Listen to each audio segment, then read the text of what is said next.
तीन भुवन में सारित राघवे ज्ञान शिव स्वरूप शिव का नमः त्रियोग समार्घ्य।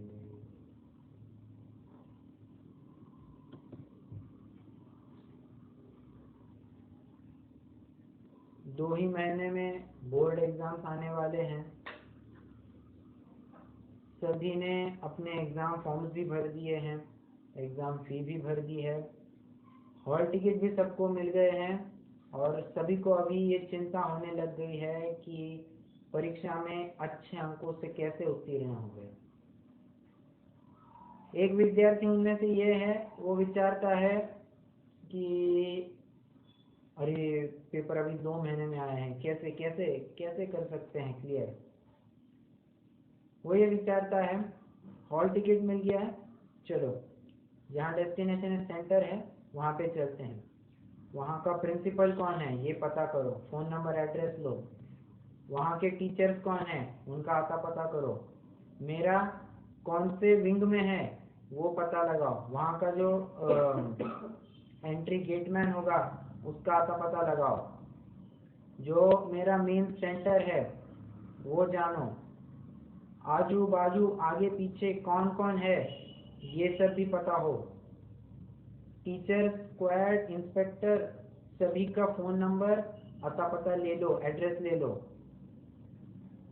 फिर ये विचारता है इतना सब तामझाम करने के बाद वो ये विचारता है नकल कैसे छुपाई जाए, कहाँ कहाँ छुपाए, या जेब में छुपाऊं या कॉलर में छुपाऊं या और कहीं छुपाऊं या आई कार्ड में ही छिपा दूं या किसी हॉल टिकट के पीछे ही कुछ एकदम हल्के रूप से लिख लूं, क्या करूं, ये सब विचारता है। एग्जाम देने के बाद फिर से उसकी चिंता अभी तक मिटी नहीं है। वो विचारता है एग्जाम तो हो गई, पेपर जाने कहाँ वाले हैं, अच्छा अभी पुणे डिस्ट्रिक्ट के सोलापुर डिस्ट्रिक्ट में जाने वाले हैं, वहाँ जहाँ जाएंगे वहाँ के कोऑर्डिनेटर्स के साथ संपर्क साधो। इतना होने के बाद वो कोऑर्डिनेटर के साथ संपर्क साधने के बाद वो विचारता है, पूछता है एक पेपर क्लियर करने के कितने, कोई कहेगा 30,000 हो जाएंगे। फिर जो बाद में मेन रिजल्ट जो कुछ भी फाइनल इवैल्यूएशन होगा वहाँ पर कैसी क्या व्यवस्था है, संपर्क साधो, क्लियर करने का कितना लगेगा ये विचारता है। और फिर एंड में रिजल्ट आता है कि वो 99% से पास हो गया है। दूसरा विद्यार्थी उसी की कक्षा में पढ़ता है, वो ये विचारता है 2 महीने ही बचे हैं, क्या किया जा सकता है। उसने भी ये सब विचार किए कि मैं कोऑर्डिनेटर को संपर्क साधूं या इसके साथ कांटेक्ट करूं, पानी पीने वाले चपरासी तक का भी अता पता लगाऊं, क्या करूं, ये सब तो कितने झमेले के विषय हैं, ये वास्तव में ये सच्चे रास्ते है भी नहीं, तो मैं करूं क्या। उसने अंत में एक कंक्लूजन पे आया, वो मुझे तो परीक्षा में पहले आने के लिए पढ़ाई ही करनी होगी। 2 विद्यार्थियों का हम कंपैरिजन कर रहे हैं, एक वो जो इतने सारे उपाय विचारता है और दूसरा विद्यार्थी एक उपाय विचारता है, फर्स्ट आना है पढ़ाई ही करनी पड़ेगी, उसके बिना और कोई चारा नहीं है, एक वही मात्र उपाय है और उसका भी जब रिजल्ट आता है वो भी 99-100% से वो भी पास फर्स्ट आ जाता है। दोनों का मुझे बताइए सेटिस्फैक्शन सबसे ज्यादा किसे होगा। अनडाउटेडली अवश्य ही जिसने पढ़ाई की है उसे उस सेटिस्फैक्शन रहता है कि यस मैंने अपनी दम पर खुद से पूरी मेहनत करके पढ़ाई की है, क्योंकि मुझे मालूम था वो एक ही मार्ग है जिससे मैं पहला आ सकता था। और जो दूसरा विद्यार्थी है वो भले ही वो 99% उसने सिक्योर किए हैं, 100% भी सिक्योर किए होंगे, परंतु कहीं ना कहीं उसके मन में ये बात खल रही होगी, अपन ने कुछ तो मिस किया है, और वो कुछ तो ही सब कुछ है। क्या सब कुछ? उसने पढ़ाई ही मिस कर दी है। तो इंटरव्यू में जाने के बाद, कंपनी में जाने के बाद, या स्वयं का धंधा चालू करने के बाद, क्या ये मैनिपुलेशन से ही पैसे कमाएगा क्या?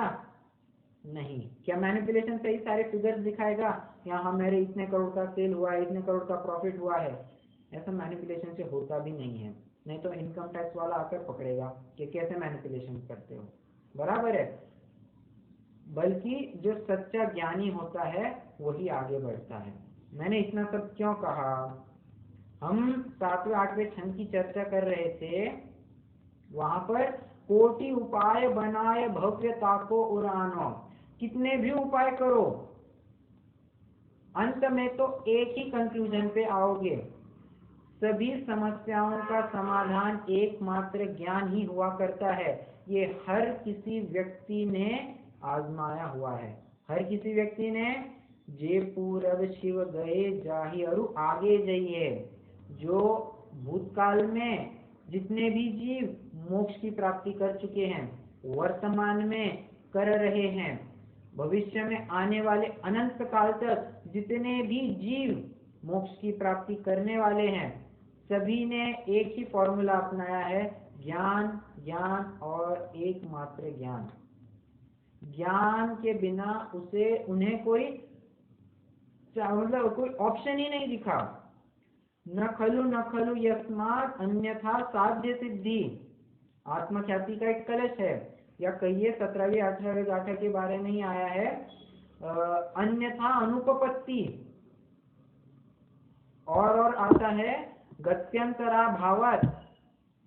अब कितना कहूं, न उपायानंतरम, लेकिन कितना कह रहे हैं, वो सब जगह एक ही बात आ रही है, कितने भी उपाय कर लो, ये सभी वास्तव में उपाय हो ही नहीं सकते हैं।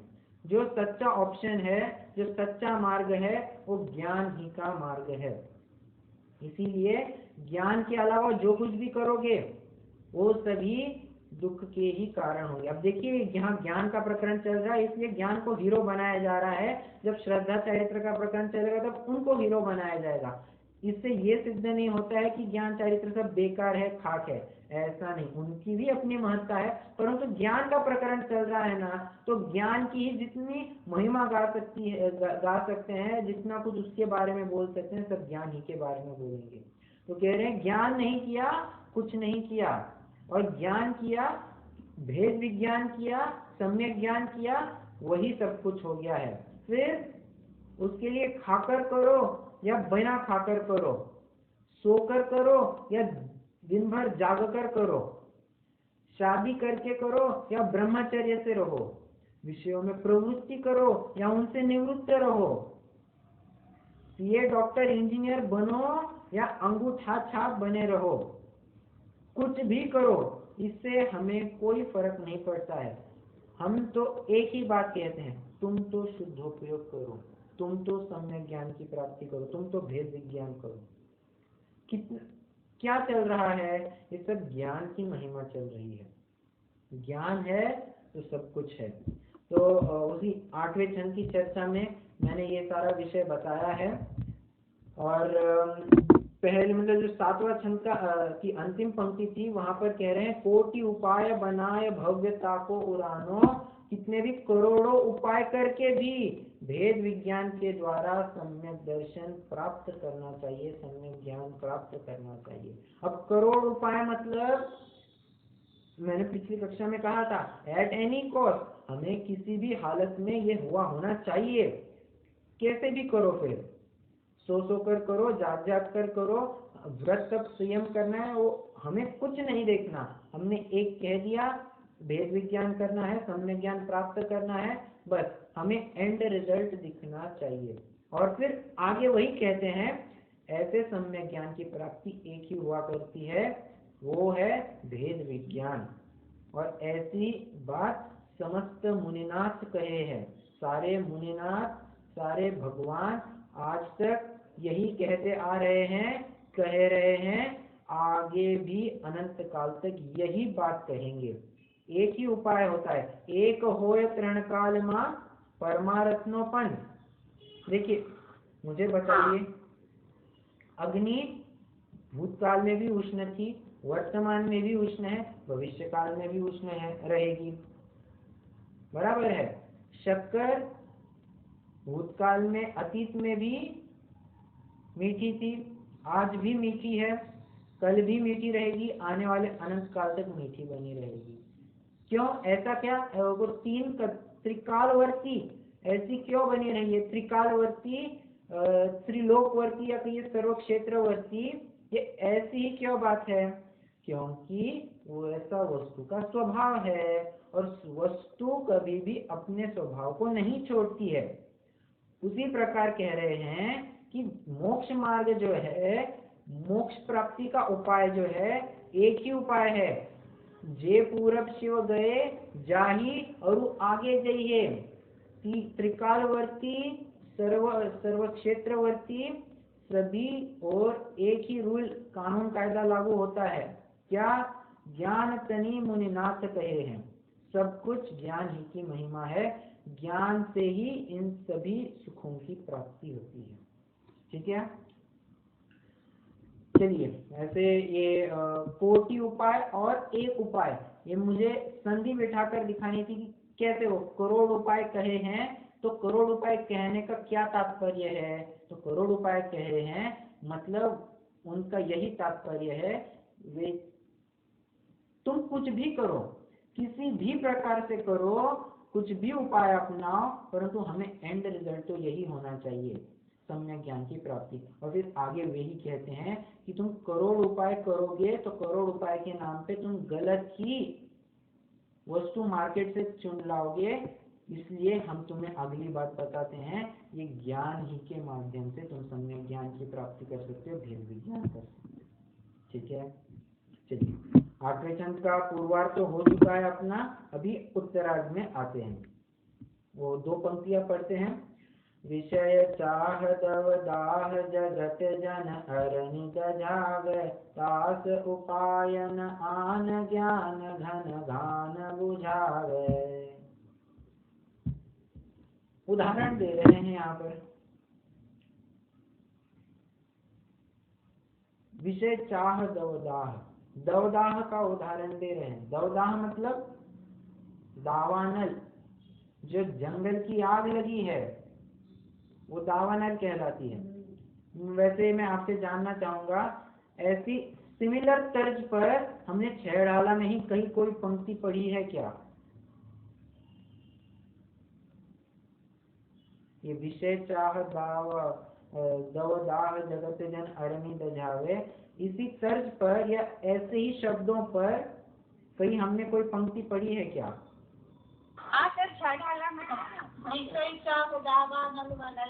राइट राइट राइट, तो वही मरत विलाप करत बिल्कुल बराबर। तो विषय चाह दावानल गयो, दवदाह कहिए दावानल कहिए, एक ही बात है। वहां पर भी विषयों को दावानल की उपमा दी थी, यहाँ पर भी विषयों को दावानल की ही उपमा दे रहे हैं। वैसे पहले ये विचारते हैं दावानल होता क्या है, उसकी उत्पत्ति कैसे होती है, वो शांत कैसे होती है, ये पहले ये सब विचारते हैं, उसके बाद अपन सिद्धांत घटित करेंगे। जेठ की गर्मी है, पूरा जंगल भरा पड़ा है, एकदम हरा भरा है, चारों ओर हरियाली ही हरियाली है, बस थोड़ा सा कुछ एक बीचला हिस्सा है, वहां पर दो ऐसे सूखे हुए बांस मिल रहे हैं। और जेठ की गर्मी है, सभी प्राणी छांव में आकर बैठे हैं, कोई गुफा में जाकर बैठा है, सभी शीतल वायु का, ठंडे ठंडे जल का आस्वाद ले रहे हैं, आह्लाद रूप से बैठे हुए हैं। उतने में होता यह है कि वे दो जो बांस के वृक्ष है एक दूसरों से टकराते हैं, मतलब उनका फ्रिक्शन होता है, और इस तरह का फ्रिक्शन होता है की एक छोटी सी, अत्यंत छोटी सी चिंगारी लग जाती है। वो चिंगारी होती है उन्हीं बांस के वृक्षों को लग जाती है। लग गई, एकदम से आग भभक उठती है, क्योंकि आपको मालूम है बांस जल्दी से जलता है, राइट। तो बांस कहिए, लकड़ा कहिए, जल्दी से वो क्या कंडक्टर ऑफ हीट कहते हैं ना, तो वही बात है। एकदम से आग पकड़ ली। अब उसके आजू बाजू में ही लगकर एकदम से अच्छे अच्छे बड़े बड़े पेड़ थे। थोड़ी सी ये पेड़ थोड़े से हिले, इनकी आग उनको भी लग गई। अभी ये भी जलने लग गए, ये जलने लग गए तो इनकी भी आग बढ़ी। ऐसा करते करते एक नहीं, दो नहीं, तीन नहीं, चारों दिशाओं में, कहिए आठों दिशाओं में, या ऊपर नीचे भी कह सकते हैं, सर्वत्र ये आग फैल गई। कितने में? क्षणार्ध में। कुछ ज्यादा देर नहीं लगती आग लगने के लिए। चिंगारी निकलते से ही वो आग लग जाती है। और देखते ही देखते जितना हमें हरियाला वो वन दिखाई दे रहा था, इतना मनोरम दृश्य था, देखते ही देखते पूरी आग में भभक उठने लग गया, जलने लग गया। और इस तरह का अभी जल चुका है कि किसी भी पानी की धारा, कोई भी मानविक कृति उसे बुझाने में असमर्थ रहेगी, असक्षम रहेगी।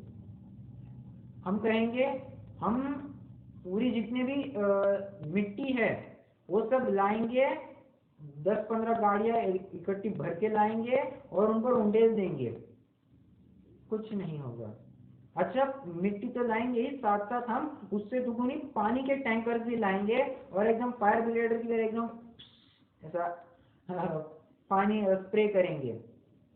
उससे मान लो हम तिगुना हम फायर एक्सटिंग्विशर भी लाएंगे, वो भी एकदम स्प्रे करेंगे। हम जितना संभव हो उतना सब करेंगे। नदी का बाजू में ही नदी है, उससे भी पानी ले लेंगे। कहेंगे इससे किंचित मात्र भी अग्नि शांत होने नहीं वाली है, वरन इससे विपरीत वो और भभक उठने वाली है और फैलने वाली है। हो सकता है तुम्हारी जान को भी खतरा हो, इसलिए बच के रहो। कोई भी उपाय नजर नहीं आता है, क्या करना क्या करना, सभी हताश हो बैठे हैं। ये इतना अपना हरा भरा जंगल था, इसको कैसे, इस कम से कम इस अग्नि को तो शांत कैसे किया जाए। होता उतने में ये है, बादल इकट्ठे होते हैं, मेघ गर्जना होती है और रिमझिम बारिश गिरना शुरू होती है। कोई कहेगा वाह क्या बात है, ये आग लगी है और पानी बरसना शुरू हो गया, क्या बात है। वहीं पर एक ज्ञानी व्यक्ति बैठा था, वो कहेगा इस रिमझिम बारिश से भी कुछ नहीं होने वाला है, तुम थोड़ा धैर्य रखो। और जैसे सब्र का फल मीठा होता है कहते हैं, सभी थोड़ा सब्र करने लगे। किसी ने कोई विशेष उपाय नहीं किया, सब बस देखते ही रहे, एकदम शून्य मुद्रा से, क्या करे क्या नहीं कुछ समझ में नहीं आ रहा था। और उतने में और जोर से मेघ गर्जना हुई और पूरी मूसलाधार वर्षा होने लगी, पानी बरसने लग गया। इस तरह का पानी बरसने लग गया अभी कि सामने हमारे कौन व्यक्ति खड़ा है ये हम समझ ही नहीं पाते हैं। जैसे धुआं कोहरे में होता है ना कि बस 10 फीट के आगे कोई हमारा परिचित व्यक्ति खड़ा है, हम उसे पहचान नहीं पाते हैं, ऐसा कोहरा होता है। उसी प्रकार ये इतने तेज पानी बरस रहा है, हम हमारे सामने के व्यक्ति को भी नहीं देख पा रहे हैं। और होता यूं है, वो जितनी भी आग थी उस सतत धार की तरह वजह से धीरे धीरे शांत होने लग जाती है, आग बुझ जाती है और पूरा जलमय हो जाता है, आग शांत हो जाती है। निष्कर्ष क्या है, मतलब सिद्धांत क्या घटित करना है, ये कह रहे हैं अच्छा ये सुनना, हाँ एक बात और कहने रह गई।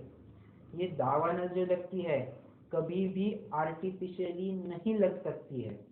कोई आदमी जाकर वहां एक चिंगारी लगाए, एक माचिस लगा दे और एक पेड़ को जलाए, वैसे ये थोड़ा हिंसक उदाहरण है, परंतु क्या कहे प्रकरणवश आ ही गया है। कोई वहां पर जाकर माचिस लगाकर एक पेड़ जलाए, दावानल नहीं लगने वाली है। सिर्फ वो अकेला पेड़ ही जलेगा। दावानल जो लगती है अपने आप से लगती है, ऑटोमेटिक लगती है।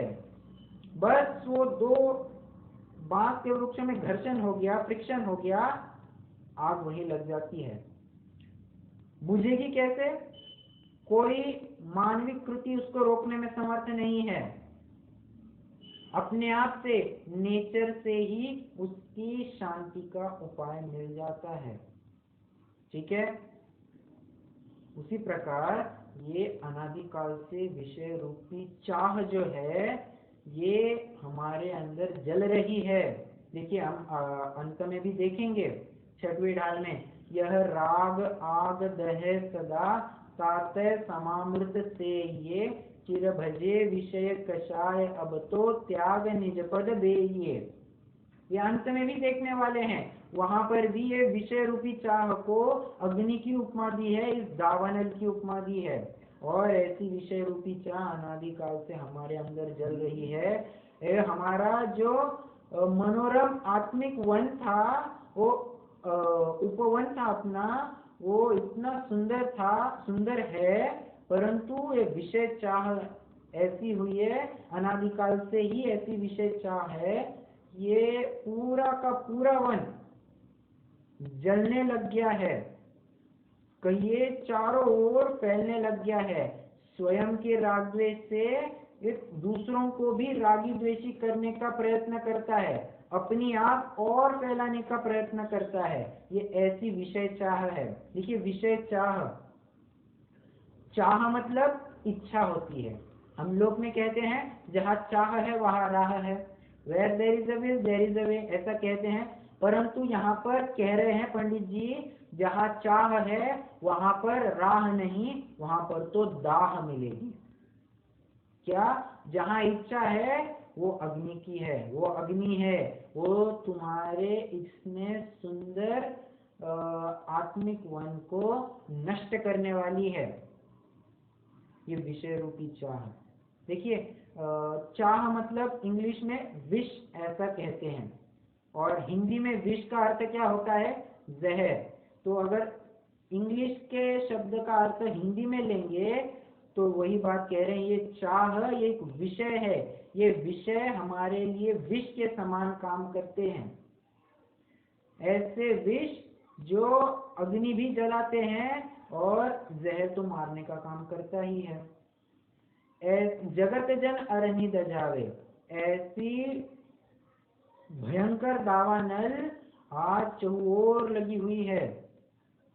हमारे अंदर कहिए, सभी जीवों के अंदर कहिए, ये जगत जन अरनि दजावे मतलब ऐसी भयंकर दावानल विषय रूपी चाह लगी हुई है। मैंने कभी कहा भी होगा, हमारी जो इकोनॉमिक्स की मैम थी 11th-12th में, हमेशा एक बात कहती थी, हालांकि वो तो कंसेप्ट समझाने के एस्पेक्ट से कहती थी, परंतु अध्यात्म उसमें से बहुत अच्छा घटित होता है। वो कहती थी, तुम एक पन्ने पर अपनी किसी भी प्रकार की 10 इच्छाएं लिख लो, और एक इच्छा उसमें से मान लो तुम्हारी पूरी हो जाए। मैं दावे के साथ कहती हूँ कि तुम्हारी उस एक इच्छा पूर्ति के बाद और 10 इच्छाएं जनरेट हुई होंगी। मान लो उनमें से भी एक पूर्ति हो जाए, उससे और 20 जनरेट हुई होगी। कहना क्या चाहते हैं? और है भी इकोनॉमिक्स में ऐसा, आपको जैसे ही आप इकोनॉमिक्स के बुक्स पढ़ने लेंगे, आपको शुरुआती पन्नों में ही ये एक वाक्य लिखा हुआ मिलेगा, wants are unlimited and wants can never be satisfied. The whole of the wants of the human beings can never be satisfied. ये ऐसा इकोनॉमिक्स स्वयं कहता है, परंतु उनको तो वो अपना रिसोर्स मैनेजमेंट की तरफ से वो घटित करना है। इसके एस्पेक्ट से कहते हैं हम हमारे अध्यात्म में कैसे लगाएंगे। अरे ये विषय अनंत है, इतनी चाह है हमारी, एक विषय नहीं पूरा हुआ तो दूसरे विषय में छलांग लगा लेते हैं और इसी के कारण हम आकुल चित्त होते रहते हैं। ये आकुलता रूपी अग्नि हमें हमारे संयम रूपी तप का या संयम रूपी वन का ज्ञान अपने सुख रूपी वन को नष्ट कर रहा है। ये आकुलता और किससे, ये विषय की चाह है, वो हमें निरंतर दुखी कर रही है। इतना भी समझना कि ये जो विषय चाह हुई है ये किसी दूसरे ने आकर तुम्हें वस्तु दिखाई है और जबरन तुम्हें सुखी दुखी करने का प्रयत्न किया है, ऐसा नहीं है। ये तुम्हारी अपनी ही ऐसी विकृति हो गई है कि ये वो जंगल में ही ऐसी विकृति हो गई है, राग द्वेष हुए हैं जिसके कारण ये विषय चाह हुए हैं और तुम उससे ये दुखी हो रहे हो। तो उपाय क्या करना, कोई भगवान आकर तुम्हें ये अग्नि शांत नहीं करने वाले हैं, कोई इंद्र आकर, कोई सुपर माइटी क्रिएचर आकर हमें इस दुख से तारने नहीं वाला है। ये विकृति अपने में ही उत्पन्न हुई थी, ये विकृति स्वयं से ही नाश को भी प्राप्त होगी। कैसे, तुम थोड़ा सा दृष्टि फेरो, तुम्हारी जो अभी राग के एंगल से सोचने की वृत्ति थी वो राग द्वेष से हटकर अभी ज्ञान की वृत्ति से सोचो या ज्ञान के माध्यम से सोचो। अपने आप तुम्हें ये राग द्वेष सब मिटते हुए दिखाई देंगे, ये आग बुझती हुई दिखाई देगी और ज्ञान का प्रताप ऐसा होता है, एक ज्ञान की मूसलाधार वर्षा ऐसी है कि इससे राग का लवलेश भी नहीं रहता है। राग द्वेष की मोह की त्राही त्राही हो जाती है, ये जीव अपने आप मोक्ष मार्ग में लग जाता है। ये यहाँ पर पंडित जी स्वयं कहना चाह रहे हैं। ठीक है, ज्ञान की कितनी महिमा है। देखिए हर जगह देखिए उन्होंने सभी दुखों से मिटने का उपाय एकमात्र ज्ञान ही को बताया है। ज्ञान समान न आन जगत में सुख को कारण, यह परमामृत जन्म जरा मृत्यु रोग निवारण। कितना कहा है, मतलब सुख का कारण कहा है, ज्ञान ही को कहा है। राग द्वेष से हटना है, ज्ञान ही करो। अपने दर्शन मोह को मिटाना है, तुम प्रयोजन भूत तत्वों का यथार्थ ज्ञान करो। मतलब हर जगह पर चारित्र को भी अंगीकारना है। देखम देखी चारित्र मत अंगीकारो, पहले पूरा स्वरूप समझो, उसके बाद ही चारित्र में प्रवृत्ति करना। क्या कहना चाह रहे हैं, जितना कुछ काम होना है सब कुछ ज्ञान ही के माध्यम से होना है। ज्ञान, मैं वही बात कह रहा हूँ, ज्ञान यह सर्व समाधान कारक हुआ करता है। आप लौकिक स्तर पर देखिए, पारलौकिक स्तर पर देखिए, हर जगह आपको ज्ञान यही एकमात्र उपाय मिलेगा। और देखिए ना, सुख चाहिए होता है तब भेद विज्ञान ही करना होता है।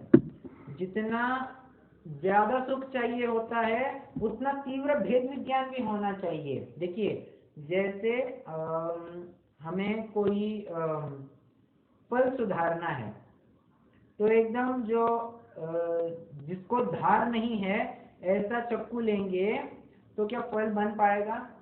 नहीं बन पाएगा। उसी जगह हम थोड़ा एक धारदार जो चाकू लेंगे, नाइफ लेंगे, उससे एकदम फटाफट वो फल सुधर जाएगा। मतलब वो उसकी जो कुछ प्रक्रिया होगी वो हो जाएगी। प्रज्ञा छैनी, मैं प्रज्ञा छैनी की तरफ से बात कर रहा हूँ। तो जितनी मात्रा में राग है उतनी मात्रा में भेद विज्ञान भी होना चाहिए। फिर से जितनी मात्रा में राग द्वेष हुआ करते हैं उतनी मात्रा में भेद विज्ञान भी लगता है। इसीलिए आपने नोटिस किया होगा जितने भी शुरुआती जीव होते हैं, जो बिगिनर्स होते हैं या कहिए जो अभी मिथ्यात्व अवस्था में होते हैं, उनको भेद विज्ञान करने के लिए पुरुषार्थ की तीव्रता बहुत लगती है, क्योंकि अनादि से वे राग को ही अपना पोषण करते आ रहे हैं, राग द्वेष में ही रचे पचे हैं, तो जब इतना बड़ा गट्ठा है उसको हटाने के लिए पुरुषार्थ भी उतना ही लगता है। और जैसे जैसे गुणस्थान ऊपर चढ़ता है वैसे वैसे राग की मात्रा भी घटती है। येनांशेन तु राग तेनांशेनास्य बंधनम भवति, येनांशेन तु ज्ञान तेनांशेनाम बंधनम नास्ति। जितने अंश में ज्ञान है उतने अंश में राग हटते जाता है, उतने अंश में विशुद्धि आती है। तो जैसे जैसे ऊपर बढ़ते हैं वैसे वैसे ज्ञान की विशुद्धि भी बढ़ते जाती है।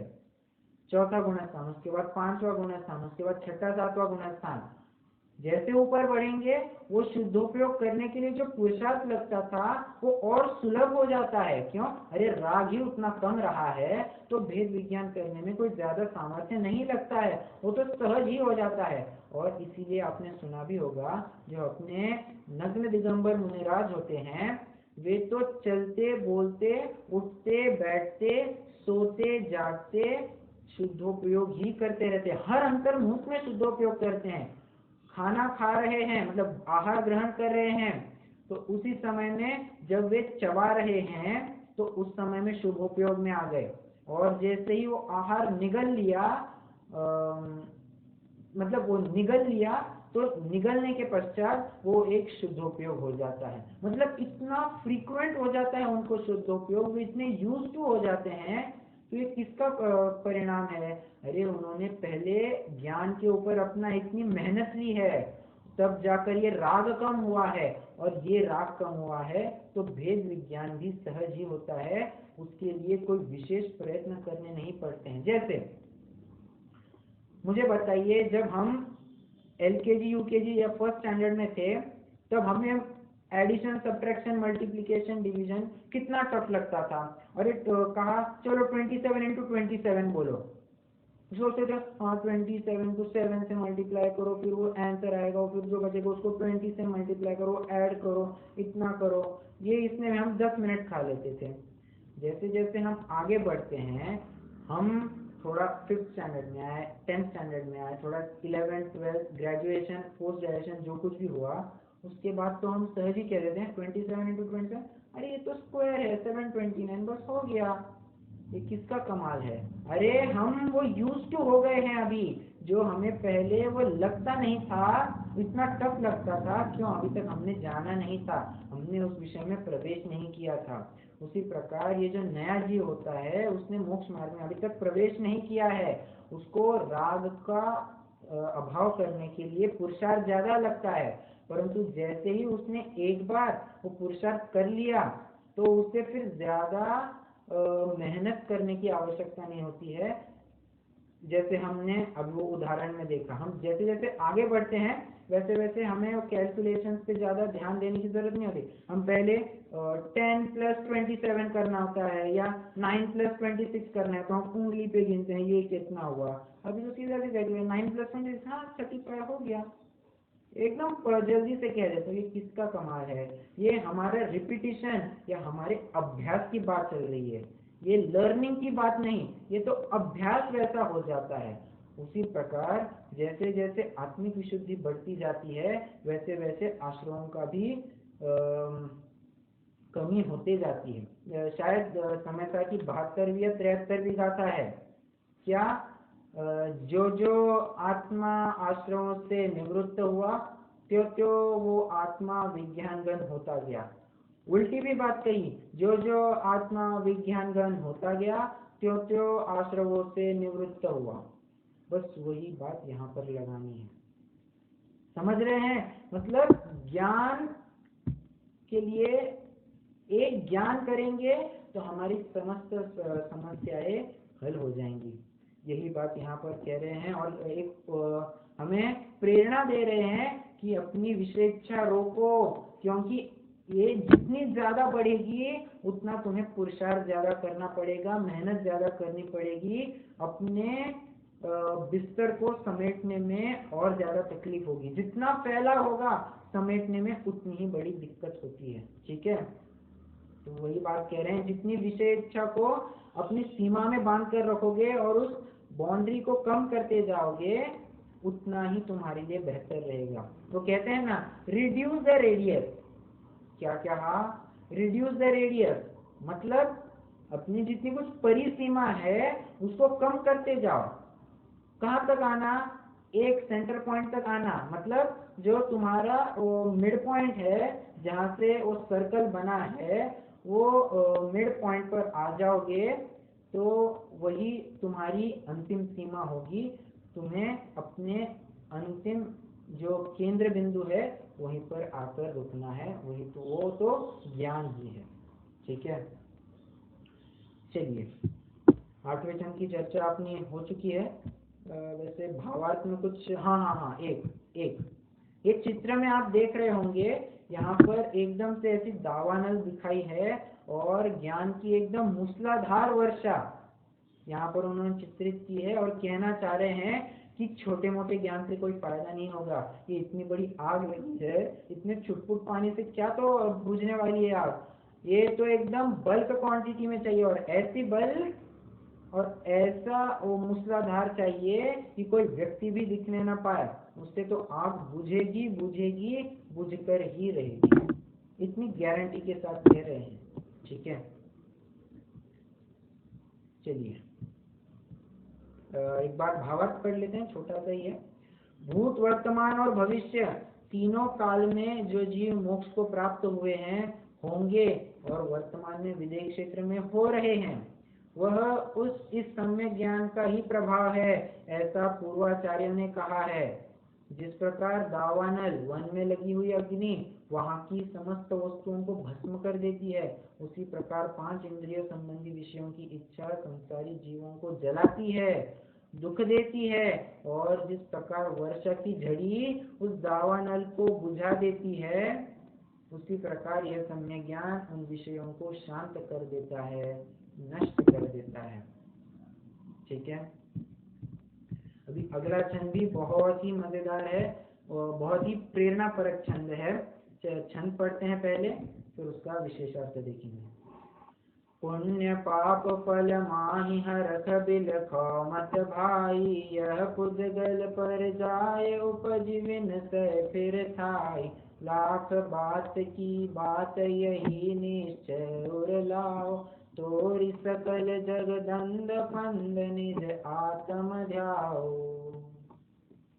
अब पहले इसमें थोड़ा सा एक पाठांतर भी मिलता है, वो आप जरा नोट करके लेंगे, इम्पोर्टेंट है। ये जो दूसरी पंक्ति है ना, यह पुद्गल पर जाय उपजी विनसई फिर थाई, तो इसमें पाठांतर मिलते हैं, मतलब अन्य ग्रंथों में कुछ थोड़े अलग शब्द मिलते हैं। अर्थ तो सभी का सेम ही आएगा, मतलब मेन कंफ्यूजन तो सेम ही आएगा। क्या पाठांतर मिलता है ये जानिए। यह पुद्गल पर जाय उपजी विनसई फिर थाई, ये तो एक आता ही, ये जो हम पढ़ रहे हैं। दूसरा, यह पुद्गल पर जाय उपजई विनसई फिर नाही, क्या कहा? उपजई विनसई फिर नाही। ठीक है, दूसरी होगी। तीसरी, यह पुद्गल पर जाय उपजई विनसई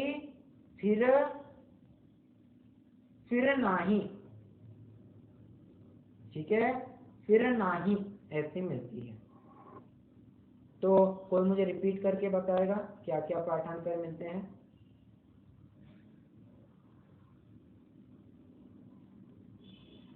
सर एक में तो थाई आता है, मेरे में थाई लिखा हुआ है। हाँ, हाँ, तो फिर उपजता है, नाच पाता है, फिर वापस उत्पन्न होता है। नहीं, मैं तो पाठांतर पूछ रहा हूँ, मैं वो अर्थ नहीं पूछ रहा हूँ। ऐसा मतलब नहीं होता ना? हाँ जी, हाँ, तो एक किसी में थाई और किसी में नाई है। हाँ, एक नाई है थाई लिखा हुआ है और एक इसमें फिर नाही, मतलब ये पुद्गल पर्याय उपजती है, विनश्ती है, फिर नाही ये स्थिर नहीं है, विनश्वर है।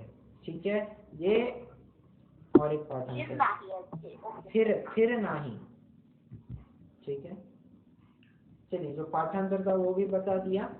अभी अपन थोड़ा विचार करते हैं। यहाँ पर पुण्य पाप में हर्ष विषाद का निषेध और तात्पर्य की बात बता रहे हैं।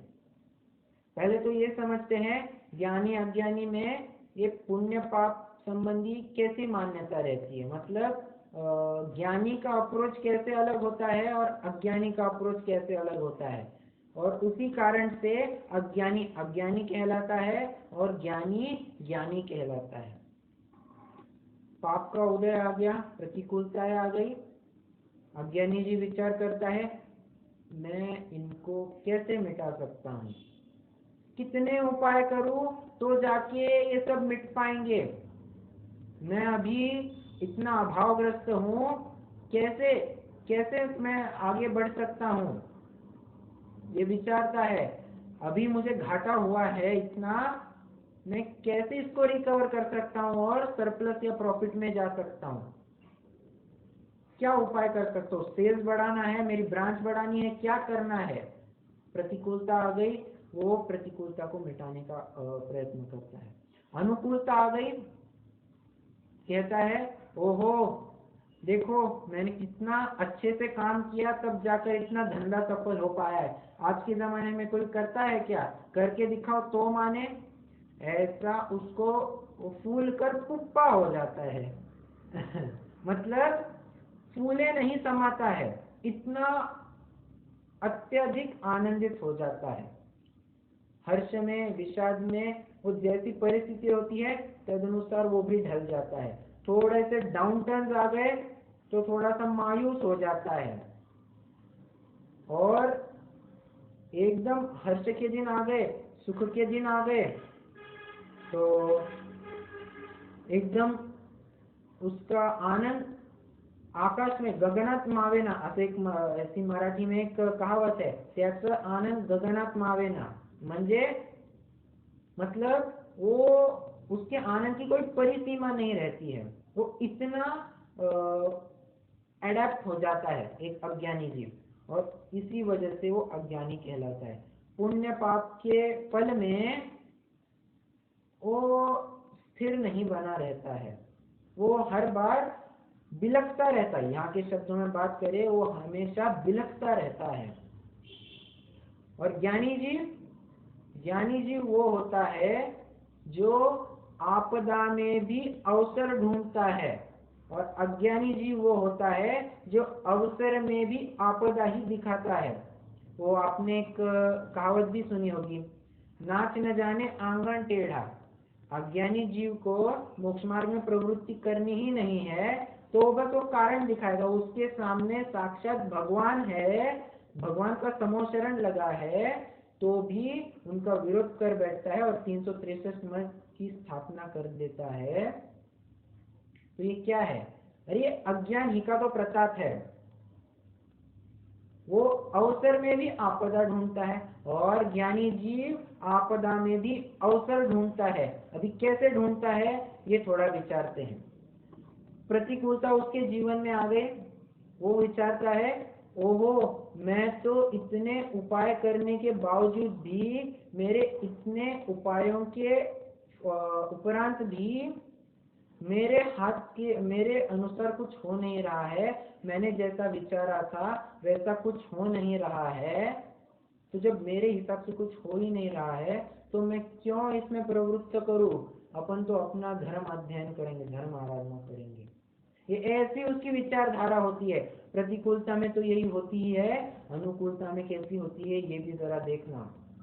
अनुकूलताएं आ गई, वो कहता है अरे मेरे कुछ बिना किए ही ये सब अनुकूलताएं आ गई है, तो मैं क्यों अपना अमूल्य समय फिर से उनकी प्राप्ति में लगे रहूं, नए की प्राप्ति में या है उनको मेंटेन करने में अपना समय खराब करूं, अपन तो अपना धर्म अध्ययन करेंगे। मतलब ज्ञानी जीव सम परिस्थिति हो, विषम परिस्थिति हो, ऑड्स हो, इवन्स हो, किसी भी पुण्य हो पाप हो, किसी भी प्रकार का फल हो, अनुकूलता प्रतिकूलता में वो साम्य भाव धारण करता है। और यही साम्य भाव है जिसके कारण ज्ञानी ज्ञानी कहलाता है, और वही साम्य भाव का अभाव एक अज्ञानी को अज्ञानी की उपाधि देता है। समझ रहे हैं आप?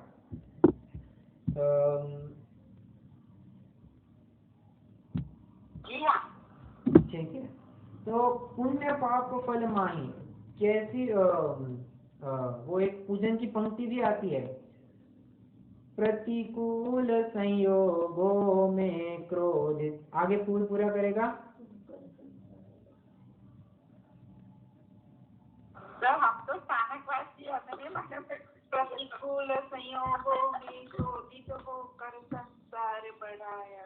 राइट, एकदम बढ़िया। प्रतिकूल संयोगों में क्रोधित होकर संसार बढ़ा, ये तो प्रतिकूलता की बात हो गई। अब इसका एकदम ऑपोजिट लेना, अनुकूल संयोगों में हर्षित होकर संसार बढ़ाया है। प्रतिकूलता में क्रोधित होकर संसार बढ़ाया है और अनुकूलता में हर्षित होकर भी संसार ही बढ़ाया है। तो करना क्या, कंक्लूजन दीजिए हमें। कह रहे हैं साम्य भाव धारण करना। और ये साम्य भाव कैसे आएगा? साम्य भाव ज्ञान करने से आएगा, भेद विज्ञान करने से आएगा। पुण्य पाप फल माहि नरक बिल खौ मत भाई, यह पुद्गल पर जाए उपजी बिन सही फिर थाई। क्यों पुण्य पाप में ऐसी इष्टानिष्ट कल्पना क्यों नहीं करना? क्योंकि ये पुण्य पाप का उदय क्षणिक है और क्षणिक वस्तु पर नाज कभी नहीं किया जाता है। जो कुछ भी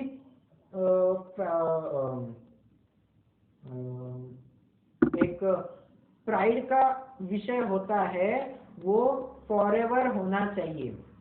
जॉन किट्स ने एक पोएम लिखी है जिसका टाइटल है a thing of beauty is Joy forever.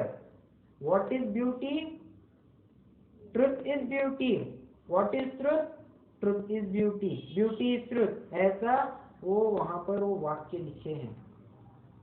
और सत्यम शिवम सुंदरम, मतलब सत्य है वही शिव है और वही वास्तव में सुंदर है। इसलिए जो शाश्वत वस्तु है, स्थिर वस्तु है, कहिए नित्य वस्तु है, ध्रुव है, उसी का अंगीकार करना चाहिए। हमने काफी चर्चा प्रवेशिका में कर ली है। जब हमने विश्व द्रव्य गुण पर्याय की चर्चा की थी, वहां पर काफी चर्चा हो गई है। तब मैंने वहां पर आपको एक उदाहरण भी दिया था, जो राजा अकबर का उदाहरण भी दिया था कि वे कोई एक युद्ध हार गए थे और युद्ध हारने के पश्चात इतना डाउन फील कर रहे थे कि कुछ नहीं बचा, अभी कुछ नहीं बचा, और अपनी जान लेने के लिए जंगल की तरफ चल दिए थे। एकदम चुपचाप, किसी को पता नहीं लगा, ये चल दिए। और साथ में एक फांसी का फंदा भी था, बांधा हुआ रखा था, चल दिए। रास्ते में कोई साधु महाराज का संयोग हुआ, उनका मतलब मिलना हुआ, और साधु ने वो राजा का इरादा भांप लिया कि ये शायद से साधु निमित्त ज्ञानी थे, साधु कहिए या सर्जन जीव कहिए, उन्होंने राजा का इरादा देख लिया कि हाँ ये शायद अभी युद्ध हारा है, और ये देखो इसके पास रस्सी है ना, हाँ ये शायद अपने फांसी लगा लेगा या आत्महत्या करने जा रहा है। तो उसने राजा को थोड़ा संबोधित किया और राजा का मन थोड़ा डाइवर्ट हो गया, शांत हो गया। जाते जाते उस सज्जन जी ने राजा को एक चिट्ठी दे दी और कहा इस चिट्ठी को तुम घर पे जाकर अभी पढ़ोगे, अभी नहीं, घर पे जाकर पढ़ना, अपने कमरे में जाओ, एकदम शांत रहो, फिर ये चिट्ठी खोलना और पढ़ना। और सुनो एक और बात, जब तुम्हें लगेगा कि मैं बहुत सुखी हूँ, संपन्न हूँ, तब पुनः आकर इस चिट्ठी को, तब पुनः इस दूसरी चिट्ठी को पढ़ना, ठीक है? ये दूसरी चिट्ठी को भी एकदम संभाले रखना। राजा गया घर पर, चिट्ठी खोलकर देखता है, क्या लिखा मिलेगा? ये पर्याय चली जाएगी। राजा विचारता है, वास्तव में बात तो यही है, एक बार हार ये हमेशा के लिए हार नहीं होती है। मैं अभी भी थोड़ा दम जुटाऊं, थोड़ी सेना इकट्ठा करूं, मेरा पौरुष पूरा जागरूक करूं, तो मेरी थोड़ी सी सेना भी इस पूरे इतने हजारों करोड़ों के ताकत में जो शत्रु पक्ष आया है उसको परास्त कर सकता है। और हुआ यूं ही, पुनः तैयारी शुरू की, पुनः चढ़ाई की और छोटी सी सेना के माध्यम से ही पूरा गढ़ जीत लिया।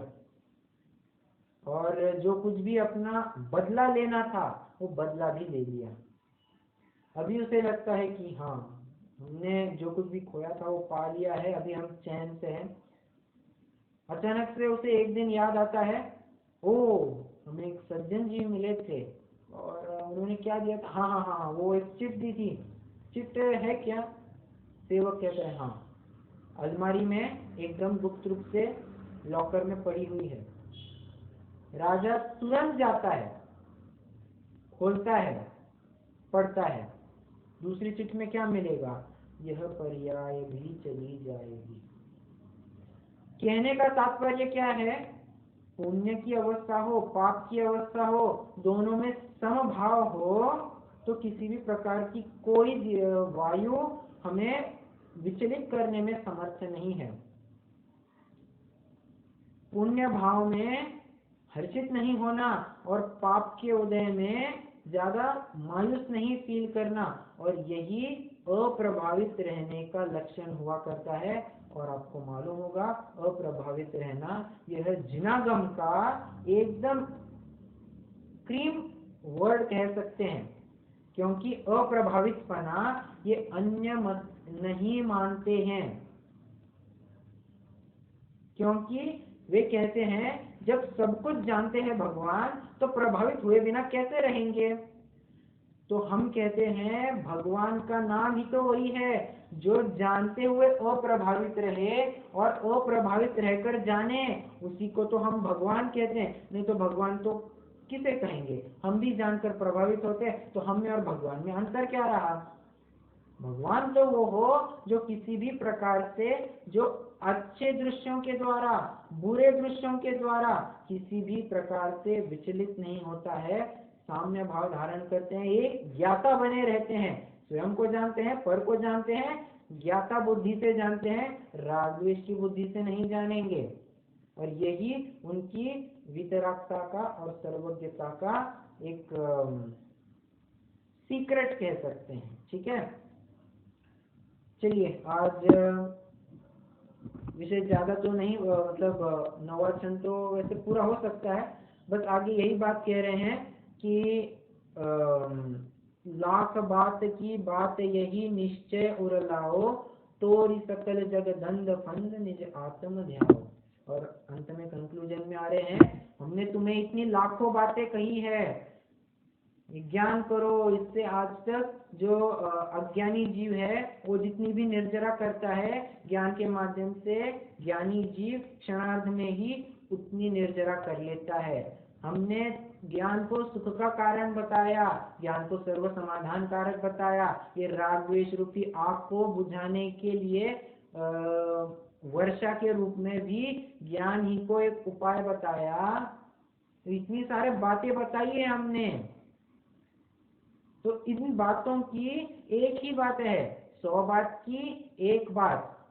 इतनी सारी बातों को ठीक है विशेष जान लिया, अच्छा है, परंतु इन विकल्पों में ही, इन विशेषों में ही मत उलझे रहो। हम तुमको एक फाइनल कंक्लूजन देते हैं। क्या? उस फाइनल कंक्लूजन को तुम अपने उर में लाओ, निश्चय करो, निर्धारण करो। क्या? तोरी सकल जग धंध फंद निज आत्म ध्याओ।